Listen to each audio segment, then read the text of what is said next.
My name is Jasmine Thomas, and thank you for coming to this presentation. Today I will be discussing safety in the clinical setting. The goal of this presentation is just to help you become more familiar with some things that you may encounter during your clinical rotation. Since we are all going to clinical next week, I believe it's very important that you deeply understand and recognize the client's risk for injury. So, let's get started. If you have any questions, please feel free to stop me at any time. Reference to the lecture. In the event that you have any other questions or you would like to go back and reference material that I cover, please refer to your Potter and Perry's Fundamental Textbook in Chapter 27. Learning outcomes. What do we want to learn from this lecture? Of course, we want to be able to successfully identify safety in the clinical environment. We want to look at some factors that may affect a client's ability to be safe while they're in a hospital setting. We want to also address how unmet physiological needs can threaten that patient's safety.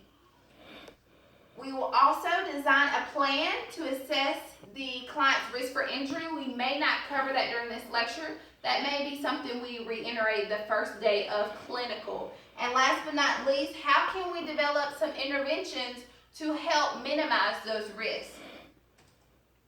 So what exactly is safety? Well, safety in a drawn-out way in your textbook is defined right here. But short and sweet, safety is just freedom from harm, okay? We want to keep our physical body as well as our psychological being from injury, okay? What is your responsibility as a nurse? Well, that's a loaded question. You have an utmost responsibility to keep that patient safe, whether they're in your care or if they're down the hall for an x-ray. Everyone needs to work together to make sure that patient's safe. It is not just the nurse's responsibility, but the physician, respiratory therapist, and everyone involved in that patient's plan of care. Looking at environmental safety, our basic needs are derived from Maslow's hierarchy of needs. It is given in a pyramid, with the bottom being most important and the top being least important. The physiological needs are things we cannot live without. For example, breathing, food, water, sleep, sex, things of that nature. Safety is right after physiological, which means it is still very, very important, okay? Safety addresses our physical security as well as employment. For example, if I was to lose my job today, would my family still have a secure place to call home? Those are very important. Looking at loving and belonging, this is still pretty important. Everyone wants to be loved, but it's not as important as physiologic. Self-esteem, moving on up the pyramid, is also important, but not as important as our safety. Last but not least, self-actualization deals with creativity and problem solving, things of that nature, how we function in society.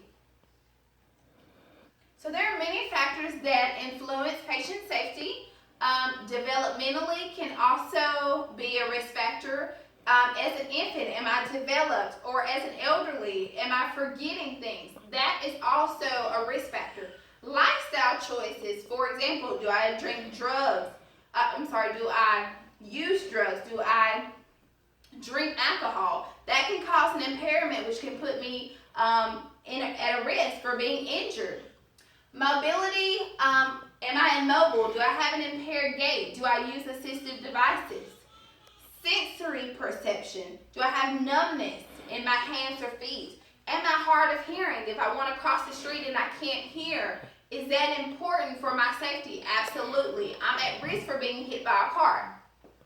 Cognitive status and awareness. Things like dementia and Alzheimer's. For example, I may not be able to remember what's going on. I may get lost away from home and not know my way back. I'm putting myself in danger. Safety precautions in the healthcare setting, we will talk about more, especially the first day of clinical, but more so in this presentation. So looking at the risks in the healthcare environment, we're just going to continue on here. There are things known as National Patient Safety Goals, and these are regulated by JCAHO.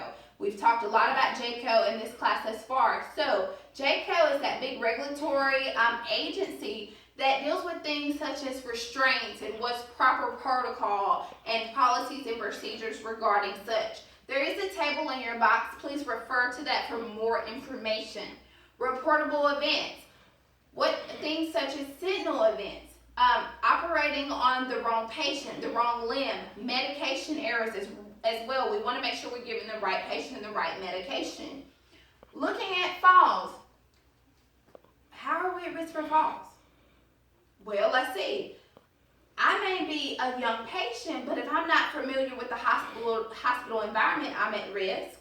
I'm also at risk, just say if I'm not on oxygen at home, but I am when I get to the hospital, I'm at risk for falling because there's lots of cords hanging around. We have wires from cardiac monitoring that are also could be a risk. I could also trip on things of that nature.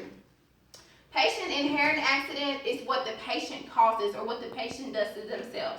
It has nothing to do with the healthcare facility and or healthcare providers. It's strictly what the patient engages in themselves. For example, they burn themselves, they cut themselves, things of that nature. Procedure-related accidents is what we do to the patient, what the healthcare providers do wrong to the patient. For example, medication errors, as I said before, operating on the wrong limb. Equipment-related accidents, these are things when IV pumps or medical equipment fail while we're performing a procedure on a patient. Nursing assessment. So how are we going to assess these patients? How do we conduct an assessment? Do we still do our regular head to toe? Absolutely. You want to still do a thorough focused assessment as well as head to toe because you need to know, does this patient have unsteady gait? Does this patient use assistive devices? Does this patient have numbness or tingling? Is this patient hard of hearing? Can you always get that information from the patient? No, you can't. If the patient is in a comatose state or if they're under IV sedation, they may not be able to tell you everything that you want to know. So you may have to rely heavily on family members. And then there are those times where even the family members don't know. So use your resources thoroughly. You may even just have to refer to past medical records as well. Risk assessments tools. Depending on the facility that you work, there are some fall prevention assessment tools in place that have to be monitored every 12 hours. Please be aware of those. And while you're making rounds with your nurse, please make sure you ask for those during clinical to see if that's something they provide there. Home safety. When you have small children, you want to make sure you keep medications out of the kids' reach. Why?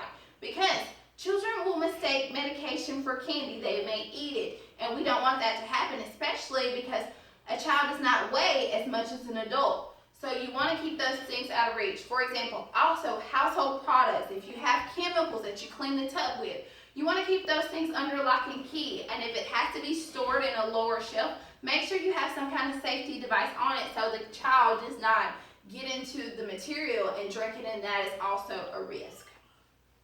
Environmental safety assessment, I put this on here just to make you aware of. That is something we will be covering the first day of clinical in your nursing assessment guide. So please be mindful of that. Please review those documents before we get to clinical. Preventative measures.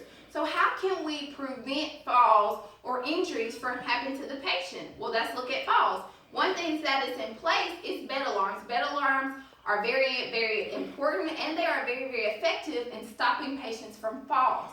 Many times, units house 40, 50 patients, and every patient that's a fall risk cannot be close to the nurse's desk. So it's very important that you have bed alarms in place. They make many different types.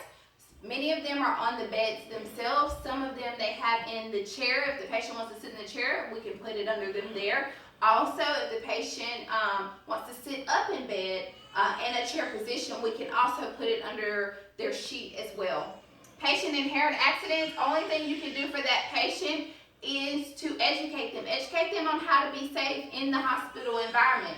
equipment-related accidents, you also want to make sure everything is working properly. If you have a glucose monitor, for example, those QCs are done every 24 hours to make sure that they're in working order. Procedure-related accidents, we want to make sure we're operating, as I said, on the right patient. Make sure you're doing timeout if you're a surgical nurse. Those are very important. Also, when you're giving medication, those stop guards in there are in place, so you're making sure you're giving the right patient to the right medication to the right patient, as well as the right dose. Safety precautions for the elderly. There are some examples in your textbook. Please be mindful of those, read over those, because in the clinical setting, most of our population is elderly, so make yourself aware of those. Patient safety reporting. If you are to encounter an incident during your clinical setting, please come let me know, as well as your nurse you're working with, and we can go up the chain of command there as far as up to the charge nurse and things of that nature to get the appropriate documentation filled out. Nursing responsibilities. Please review. Cannot stress that enough. I can give you this lecture, but I need you to go back and make sure you understand some roles that you have as a nurse. Now let's look at discussion questions. These are some scenarios where we previously discussed in class. Keep in mind, we will be using our audio response cards that I've given you prior to this lecture. So we're going to utilize those instead of shouting out so everyone will have a chance to answer.